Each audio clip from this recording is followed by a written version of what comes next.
Israel और Hamas के बीच जंग को लेकर के कई तरह के सवाल और जवाब आते रहते हैं, लेकिन लोग इस बातों पे ध्यान न देने की वजह अपने ओर खींचती है। सबसे पहले इजराइल और हमास के बीच एक आतंकवादी संगठन के लिए हुई थी। आतंकवादी संगठन के जो कि कई लोग इजराइल में घुसकर लोगों की हत्या कर रहे थे, और इजराइल के प्रधानमंत्री नेतन्याहू ने सचेत भी कर दिया था कि हमें उंगली मत करना, नहीं तो बहुत पछतावा होगी। लेकिन फिलिस्तीन ये बात समझी तब ना। फिलिस्तीन अपने कर्म पर आगे बढ़ते गए, लेकिन उनका ये नष्ट हुआ कि आज उनके 10 लाख लोग घर से बेघर हो गए हैं। इसका सीधा सा कारण है फिलिस्तीन की जो यहाँ जिहाद आतंकवादी संगठन कहा जाता है, उसी को लेकर है। वहाँ के जो नूर अली अल-मदीना, ये सब उनके जो जिहाद जो है उनके संगठन के द्वारा ही है, जो कि एक आतंकवादी संगठन है।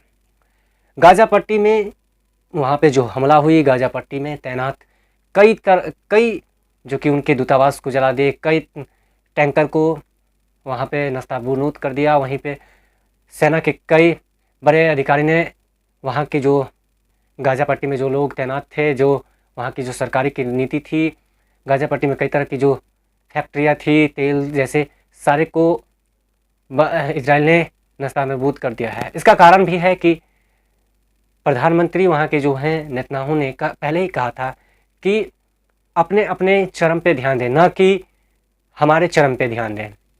उनका साफ साफ कहना था कि अगर हम सत्ता के लिए नहीं हैं, हम अपने देश के लिए हैं पहले। और वहाँ के जो पूर्व प्रधानमंत्री थे उन्होंने भी इसी बात का जिक्र किया है कि देश में एकजुटता होनी चाहिए, भले ही संकट कैसी भी हो। अगर हम इस परिस्थिति में देश के साथ नहीं रहेंगे तो हमारी ओर से और हमारी सरकार के लिए एक बहुत बड़ी क्षति पहुंचती है। दरअसल ये मुद्दा एक देश के लिए ही है।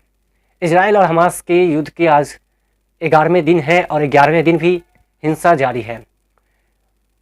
अमेरिका के राष्ट्रपति जो बाइडेन ने भी कहा है कि हमास अलकायदा से भी बदतर है। इसको लेकर के कई तरह के सवाल भी है कि अलकायदा से भी बदतर है, ऐसा माना जा रहा है, क्योंकि उनकी जो सोच है वो अब अलग हो गई है, अलग है।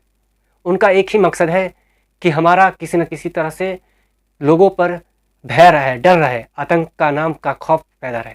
लेकिन नेतन्याहू ने यह पहला ही कह दिया है कि हम यहाँ पे अपनी सरकार में किसी को पनाह नहीं देंगे। उसके लिए हमें कुछ भी करना हो, हम यहाँ पे तत्पर रहेंगे अपने देश के लिए। अब इसका सीधा सा कारण है इसके लिए कि वहाँ की जो सरकारें हैं वो एक ही सोचते हैं कि देश के प्रति हर इंसान को, हर लोगों को, नागरिकता को एक मनोबल के साथ जिया जाए, ना कि देश के साथ क्रूरता किया जाए।